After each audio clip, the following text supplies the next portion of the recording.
క్రికెట్లో ఫిక్సింగ్ అనే పదం వినబడితే ప్రతి ఒక్కరూ భయపడుతూ ఉంటారు. ఆటగాళ్ల దగ్గర నుండి జట్టు యాజమాన్యం వరకు అందరూ భయపడతారు.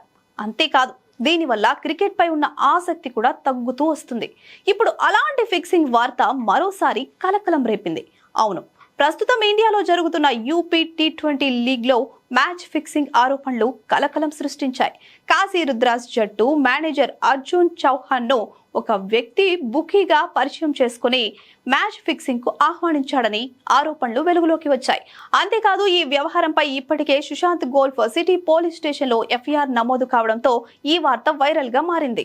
ఇక అందిన ఫిర్యాదు ప్రకారం ఒక ఇన్స్టాగ్రామ్ ఐడి నుంచి చౌహాన్ కు సందేశం పంపిన వ్యక్తి తనను బుకీగా పరిచయం చేసుకున్నాడు. జట్టులోని ఒక ఆటగాడు తన వ్యూహం ప్రకారం ఆడాలని ఫిక్సర్ చెప్పాడు. అందుకు ఒక్కో మ్యాచ్ లో కనీసం 50 లక్షల రూపాయలు సంపాదించే అవకాశం ఉందని ఆశ చూపి చివరకు 1 కోటి రూపాయల వరకు ఆఫర్ చేశాడట.